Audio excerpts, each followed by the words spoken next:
కూచిపూడి చూశాను. ఈరోజే మన సంస్కృతి సాంప్రదాయాలు కోలాటం చూశాను. ఇప్పుడే అమరావతి పైన మన వాళ్ళు ప్రాక్టీస్ చేసి బ్రహ్మాండంగా పాడే పరిస్థితికి వచ్చారు.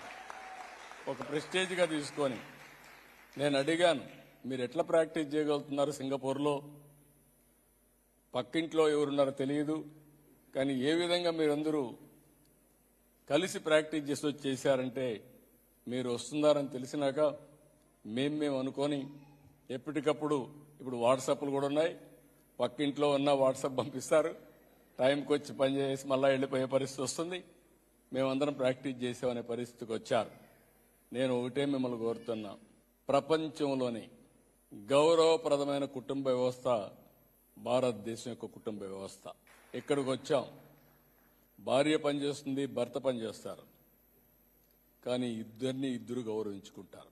మనమందరం కూడా పెళ్ళంటే దైవ నిర్ణయం, ఎప్పుడో నిర్ణయమైంది, దాని ప్రకారం ఉండాలి, కలిసి ఉండాలని సంకల్పంతో శాశ్వతంగా ఉండే కుటుంబ వ్యవస్థ భారతీయ కుటుంబ వ్యవస్థ అని చెప్పి కూడా మీకు తెలియజేస్తున్నా.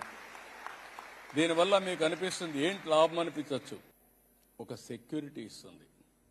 ఒక హెల్త్ ప్రాబ్లం వస్తే నా భర్త ఉన్నాడు, నా పిల్లలున్నారు, లేకుంటే భార్య ఉంది, చూసుకుంటారని నమ్మకం ఇస్తుంది. ఏది జరిగినా ఒక భరోసా ఇచ్చేది కుటుంబ వ్యవస్థ. ఒక స్ట్రెస్ బరస్టర్ కూడా. ఎంత కష్టపడినా సాయంత్రం ఇంటికి పోయి భార్యాభర్త కప్ ఆఫ్ కాఫీ తాగితే స్ట్రెస్ అంతా పోతుంది. అంతవరకు కొట్టుకున్నా మళ్ళా కలిసిపోతూ ఉంటారు. అంటే మనకు ఒక అలవాటు అనివార్యమని ఇలాంటి వ్యవస్థ మనం ముందుకు పోతున్నాం.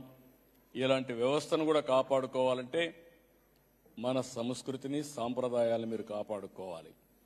నేను చాలా గర్వపడతా ఉంటాను, ఆంధ్రప్రదేశ్లో ఉండేవాళ్ళు మన సాంప్రదాయాలు పాటించరు, కానీ వేరే దేశాల్లో ఉండే మీరు మన సంస్కృతి సాంప్రదాయాలను బ్రహ్మాండంగా పాటించి చిన్న పిల్లలను కూడా శిక్షణించి పదే పదే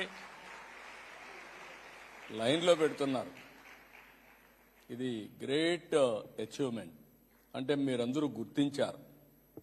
ఇది భావితరాలకు అందించాలనే ఉద్దేశంతో మనం ముందుకు పోయే పరిస్థితికి వచ్చాం. దానికి కూడా మిమ్మల్ని అందరినీ అభినందిస్తున్నా.